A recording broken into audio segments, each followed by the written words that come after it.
Hello everyone, welcome back to our channel. देखिए बात ये है कि कल हम लोगों ने मतलब आज का जो वीडियो आया था उसमें हम लोगों ने बोला था कि 1 सितंबर को हम लोग बीटीएससी में जाएंगे। तो उसके बारे में ही पूरा डिटेल में बात करने वाले हैं कि कल का क्या प्लान है, यानी कि 1 सितंबर जो है उसका क्या प्लान है, किस तरीके से वहाँ जाना है, क्या हमको बातें रखनी है, इन सब सारे चीज़ों के बारे में। तो चलिए ज़्यादा ऐसे इंट्रो में उतना टाइम वेस्ट नहीं करते, हम लोग मेन मुद्दे पे आते हैं कि क्या करना है कल। तो जैसा कि हम लोगों ने कल बात किया था कि 1 सितंबर को हम लोग कहाँ चलेंगे, तो बीटीएससी ऑफिस जाएंगे और वहाँ पे हम लोग चलकर अपना जो बात है वो रखेंगे कि हमारा स्कोर कार्ड क्यों नहीं आ रहा है, ठीक है ना, हमारे डीवी के लिए कुछ बातचीत चल रहा है और ना ही ट्यूटर वाला में भी कुछ अपडेट नहीं देखने को मिल रहा, वहाँ तो आंसर की तक रिलीज नहीं हुआ है। तो ये सब सारे बातों को लेकर हम लोग कल बीटीएससी ऑफिस आएंगे और आप लोग भी जितना ज़्यादा संख्या में हो सके आइए, खास करके फीमेल लोग जो हैं वो ज़रूर आइए और अपने गार्जियन के साथ भी आ सकते हैं ताकि कि बीटीएससी के ऊपर एक दबाव पड़े, ठीक है, प्रेशर बने। तो इसके लिए हम लोग को ज़्यादा से ज़्यादा संख्या में कल बीटीएससी ऑफिस पहुंचना है, हम लोग भी आ रहे हैं, ठीक है। तो आप लोग भी आइए कल। तो इसके बारे में जो डिटेल है वो आपको आशीष बॉस बताएंगे। देखिए हम लोगों ने जैसा डिसाइड किया था कि 1 सितंबर को जाना है, तो वहाँ हम लोग का क्या प्लान रहेगा। देखो बेसिकली करना क्या है, हम लोग वहाँ पे मॉर्निंग में 10 AM पे हम लोग वहाँ पे जाएंगे और सब जमा होंगे और हम लोग देखो आपस में सब इंट्रो तो चलता रहेगा। वहाँ हम लोग शांतिपूर्ण तरीके से, वहाँ हम लोग को कोई आंदोलन नहीं करना है, वहाँ प्रोटेस्ट नहीं करना है, हम लोग शांतिपूर्ण तरीके से वहाँ पे हम लोग जो बीटीएससी ऑफिस है उसका घेराव करेंगे और हम लोग अपनी बातों के रखेंगे। हमारी बातें क्या है, तो सबसे पहले तो हमारा जो स्टाफ नर्स का जो वैकेंसी है उसका स्कोर कार्ड क्यों नहीं रिलीज़ किया जा रहा है, इतना लेट क्यों हो रहा है और कब तक रिलीज़ किया जाएगा, वो बात करना है। दूसरा बात ये कि जो हमारा जो ट्यूटर का जो एग्ज़ाम हुआ था इसमें आंसर की आने में अभी तक इतना डिले क्यों हो रहा है, ये दो मुद्दा जो है हम लोग को वहाँ पे रखना है और जितना जल्दी हो सके वो हम लोग को करवाने का कोशिश करना है। हम लोग ये बोलेंगे कि हम लोग को जल्दी से जल्दी करके दीजिए ये स्कोर कार्ड, क्योंकि देखो एक बार स्कोर कार्ड आ जाएगा तो हम लोग को ये तो पता चल जाएगा कि कौन क्वालिफाई कर पाएगा कौन नहीं क्वालिफाई, बहुत सारी चीज़ें, कितना क्या नॉर्मलाइज्ड स्कोर आया था, ये सब कुछ बहुत क्रिस्टल एंड क्लियर होगा और इसके अकॉर्डिंग सब जो है डिसीजन ले पाएगा।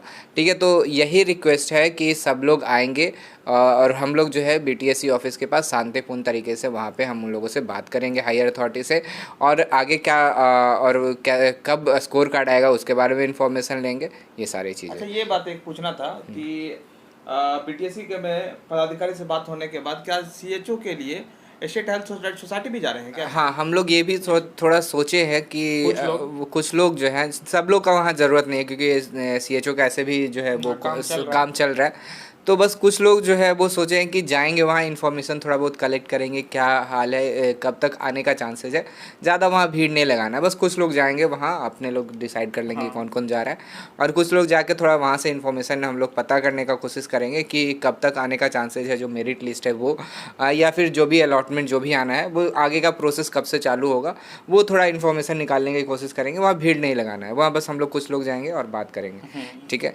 ये सारा चीज़ें मेनली यही दो चीज़ है जो कि हम लोग को बात करना है। एक तो हमारा बीटीएससी से बात करना है क्या कि स्टाफ नर्स का जो स्कोर कार्ड है वो कब आएगा और ट्यूटर का जो हमारा आंसर की है वो कब आएगा, क्योंकि डिले हो रहा है बहुत। कब नहीं आने के पीछे रीजन हाँ, मेनली हम लोग को ये भी जानना है कि रीज़न क्या है कि इतना डिले क्यों हो रहा है। क्योंकि 1 मंथ हो गया आपका एग्ज़ाम हुए, तो 1 मंथ हो गया, प्रॉपर 1 मंथ हो गया, क्योंकि आज 31 हो गया, कल 1 हो जाएगा तो प्रॉपर 1 मंथ तो हो गया एग्ज़ाम हुए।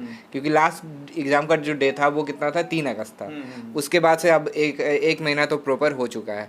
तो इतना डिले क्यों किया जा रहा है, क्योंकि देखो अब अगर अभी भी लेट करेंगे तो ये वैकेंसी जो है अब इलेक्शन के बाद जाएगा तो सबको दिक्कत होगा, हम खासकर हम ही लोग को दिक्कत होगा, क्योंकि जितना ज़्यादा डिले होगा उतना ज़्यादा हम लोग लॉस में रहेंगे, या फिर कहो आप लोग कि जो जॉब कर रहे होते वो बिना जॉब कर रहेंगे। अभी समय है। हाँ, कि हम लोग प्रेशराइज करके सरकार के ऊपर में हो, हाँ, इलेक्शन है तो थोड़ा प्रेशर डालेंगे तो जल्दी जल्दी काम होगा तो ज्वाइनिंग हो भी जाएगा। लेकिन अगर एक बार इलेक्शन हो जाता है तो कोई सुनने वाला नहीं होता है। इस प्रकार से सीएचओ भी फटाफट काम कर रही थी, सीएचओ जो काम कर रही थी स्टेट हेल्थ सोसाइटी, तो उसके हिसाब से तो हमको लग रहा था 29-30 को, जहाँ तक इन्फॉर्मेशन हम लोग को मिला था कि 29-30 हाँ, को वहाँ डीबी के समय पूछे थे तो हाँ हाँ डीबी के समय सब कोई पूछे थे तो बोला था सितंबर, ये जो अगस्त इस मंथ के लास्ट वीक में आ वो जाएगा। आ जाएगा। तो हम लोग वही एक्सपेक्ट कर रहे थे, तो वही कि आप लोग को 30 आ बताए थे। जाएगा, वही बताए थे उसमें लेकिन कोई ऐसा- अब सरकारी काम है, आगे पीछे लेट तो होता ही हाँ, तो रहता इसके है। बारे में हम लोग डिटेल हाँ, तो इसीलिए हम लोग सोच रहे हैं कि कल वहाँ भी जाकर बात कर लिया जाएगा। अच्छा, दूसरा आजकल एक और आज एक नया यूट्यूब पे वीडियो देखने को मिला, मतलब नया एक तरह से वो मैटर ले लेके आते रहते हैं। हाँ, मैटर को मैटर को डाइवर्ट करने के लिए। तो अब वो ये लेके आए हैं कि उत्तराखंड में कुछ डी फार्मा में कुछ डिसीजन दिया है वहाँ का सरकार, उसके बारे में वो बोल रहे थे।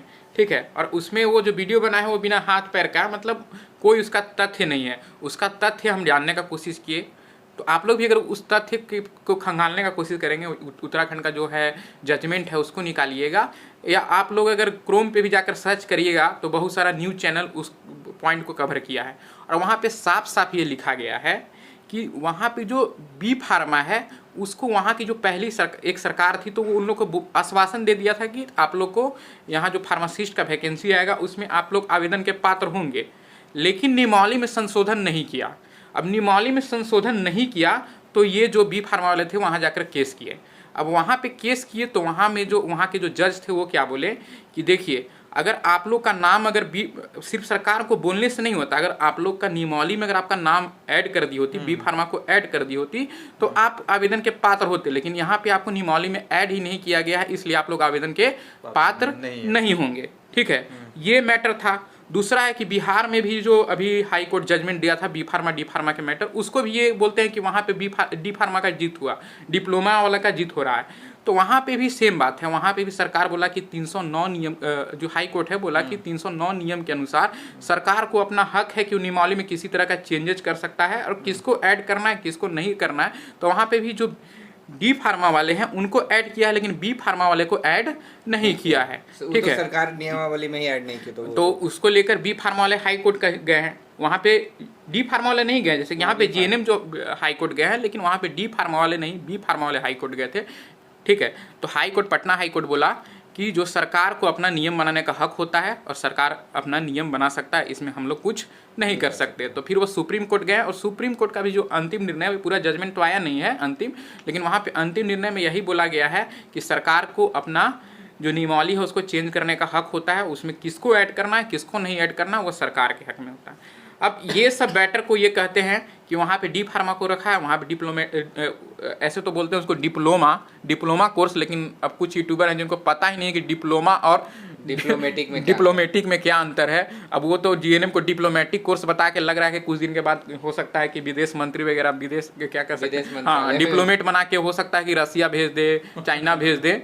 तो ऐसा नहीं, डिप्लोमेटिक और डिप्लोमेट बहुत अंतर होता है दोनों में। ठीक है, तो जीएनएम एक डिप्लोमा कोर्स है, नहीं कि डिप्लोमेटिक कोर्स है। ठीक है, तो यहाँ पे क्या है कि वहाँ पे तो वो बोल रहे हैं कि जो डिप्लोमा है उसको सरकार हर एक जगह अलाउ कर रहा है, जो डिग्री कोर्स है उसको अलाउ नहीं कर रहा है। तो नहीं, वहाँ पे नियमावली में ही नहीं, दोनों, चाहे बिहार में देखा जाए फार्मा वाले स्थिति में कि वहाँ पे भी जो बी फार्मा उसको अलाउ नहीं किया गया था, उत्तराखंड में भी बी फार्मा वाले को अलाउ नहीं किया गया। लेकिन यहाँ पे अगर हम नर्सिंग का बात करें तो ये जो हमारा स्टाफ नर्स का वैकेंसी है, इसमें नोट कर लिखा गया है कि यहाँ पे बीएससी नर्सिंग वाले भी आवेदन के पात्र होंगे।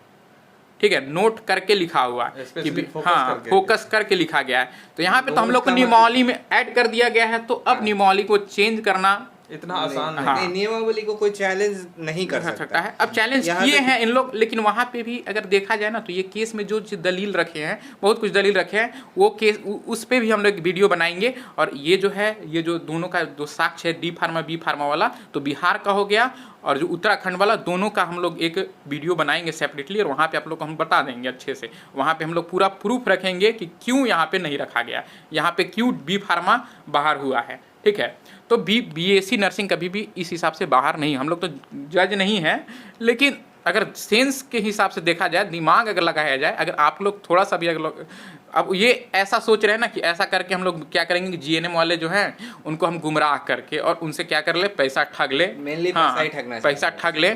तो जीएनएम वाले इतने भी बुर्बक नहीं हैं। ठीक है, जीएनएम के स्टूडेंट इतने में बुर्बक नहीं है कि इनके बातों में आएंगे। और इतना भी आदमी को किसी पे ऐसे करके विश्वास नहीं कर लेना चाहिए। अगर हम लोग भी किसी पे विश्वास करते हैं, 5 रुपया 10 रुपया भी दे रहे हैं, चाहे हम खुद बीएससी नर्सिंग में अगर हैं, तो अगर हम लोग किसी केस के लिए फंडिंग कर रहे हैं तो वहाँ पे हम जो इसको फंडिंग कर रहे हैं उसके बारे में पूरे अच्छे से पता करके कर रहे हैं, और इस केस के बारे में पूरे अच्छे से इसका पिटीशन कॉपी से लेकर हर एक चीज़ हम लोग पास है, हम लोग सब लोग देख के कर रहे हैं। ठीक है, तो आप लोग भी कहीं अगर फंडिंग कीजिए जीएनएम वाले तो बढ़िया से पता कर लीजिए कि ये क्या, ये जो पिटीशन कॉपी है उसमें क्या डाले हैं, बचकाना हरकत किए हैं कि क्या किए हैं। पिटीशन कॉपी में बोल रहे हैं क्या क्या बोले हैं, वो सारा कुछ आप तो कुछ दिन पता ही चल जाएगा। आप एक बार इनसे पिटीशन कॉपी मांग लिया कीजिए। अगर ये आपसे पैसा मांग रहे हैं तो पिटीशन कॉपी मांगिए कि आप पिटीशन में क्या लिखे हैं। ठीक है, तो इनको बरगलाने से कुछ होगा नहीं। ठीक है, आप लोग रिसर्च करिए, देखिए कि उत्तराखंड का जजमेंट में क्या था। बाकी तो इसका हम लोग साक्ष्य दे ही देंगे, एक आध दो यूट्यूब पे वीडियो भी आ गया है। ठीक है, तो वहाँ पे भी देख सकते हैं। तो बाकी है कि कल आप लोग चाहे बीएससी हो या जीएनएम, फीमेल्स हो या मेल, ठीक है, आप लोग अपने गार्जियन के साथ आ सकते हैं तो आइए। ठीक है, और सब लोग मिल के चलेंगे बीटीएससी ऑफिस और वहाँ पे अपना बात को रखा जाएगा शांतिपूर्ण ढंग से। ठीक है, तब तक के लिए जय हिंद, जय भारत।